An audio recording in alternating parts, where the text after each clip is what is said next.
মন মাতানো বাঁশির সুর, মুগ্ধ হয়ে শুনছেন গ্রামের মানুষ। আধুনিক তথ্য প্রযুক্তির যুগে কৃত্রিম যন্ত্রেই যেখানে সব সুর তোলা সম্ভব, সেখানে বাঁশির সুরের মূর্ছনায় হারিয়ে যাওয়ার এমন দৃশ্যের দেখা মেলে না সচরাচর। তবে দিনাজপুরের বোচাগঞ্জ উপজেলায় বাঁশি বাজিয়ে অদ্ভুত এক মোহনীয়তা ছড়িয়ে দিয়েছেন নবদ্বীপ রায়।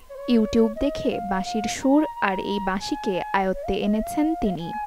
আমার জীবনে অনেক বাঁশি বাজা দেখছি, কিন্তু ওনার বাঁশির সুরগুলো একটু হইলেও আমার কাছে একটু ভিন্ন মনে হয়। ইউটিউব থেকে বললেন যে শিখতেছি, এটাও অনেক শিখতেছি। অনেক ভালো বাঁশি বাজায়, দেখা যাবে বাঁশি বাজা আমাদের শুনতে ভালো লাগে, মাঝে মধ্যে শুনি। আধুনিক যুগে, ইন্টারনেটের যুগে আসলে এগুলা কেউ পাত্তা দেয় না।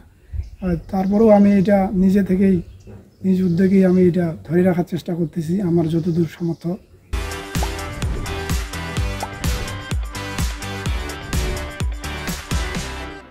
নবদ্বীপ রায়ের বাঁশিতে ওঠা মনোমুগ্ধকর ও হৃদয় ছুঁয়ে যাওয়া সুরের মোহনা যেন ক্লান্তিকে ভুলিয়ে দেয়।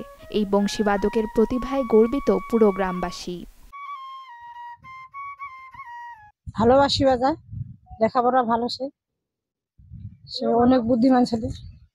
যেখানে সেখানে বাঁশি বাজায়, আমরা ওকে বলি যে তুমি ভালো করে বাঁশি বাজাও, যে কোনোখানে তুমি চাষ পাবা। যে দিক দিয়া হোক, তাহলে হিন্দিতে হোক বাংলাতে হোক, কিন্তু বাঁশি বাজার সুর খুব ভালো। এই চ্যাংড়াটা ধরে আছে আমার, যদি শিখিবা পারে আরো শিখিয়া গেছে, আরো একটু ভালো মতন হলে আরো বাড়িয়ে যাবে। সংসারে অভাবের তাড়নায় বেশি দূর লেখাপড়া চালাতে পারেননি নবদ্বীপ। তার বাবা মায়ের চাওয়া এই বাঁশির সুরই যেন তাকে দেখায় আগামীর ভবিষ্যৎ।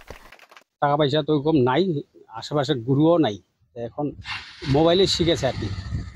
যে ভগবান করে শিখুক ছড়া, এটা আমি চাইছি যেন ওর জীবনটা এইভাবেই কাজে লাগে।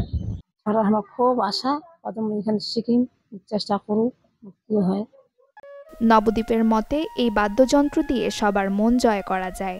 বড় গুরুর সান্নিধ্য পেলে বংশীবাদক হওয়ার ইচ্ছা তার। আসলে বাঁশি একটা অন্যরকম বাদ্যযন্ত্র, যেটা দিয়ে সবার মন সহজেই জয় করা যায়। এটা আসলে অন্যরকম একটা অনুভূতি তৈরি করে, যার কারণে অন্যান্য বাদ্যযন্ত্রের প্রতি ঝোঁক না থেকে আমার বাঁশির প্রতি অন্যরকম একটা ভালোবাসা। ভবিষ্যতে বড় কোনো ফ্লুটিস্ট হওয়ার ইচ্ছা আছে। যদি কোনো বড় গুরুর সান্নিধ্য পাই, তাহলে ওইখানে থেকে খেয়ে ওনাদের গাইডলাইনে থেকে আমি ভালো শিষ্য বা ভালো সঙ্গীত শিল্পী একজন হতে চাই। গ্রাম বাংলার বাঁশির সুর লোকসঙ্গীত, পালাগান কিংবা কীর্তনের অংশ হিসেবে ব্যবহৃত হয়। বাংলা সাহিত্যে ও সঙ্গীতে বাঁশির সুর কৃষ্ণের রাধার প্রতি প্রেম প্রকাশের এক গুরুত্বপূর্ণ প্রতীক।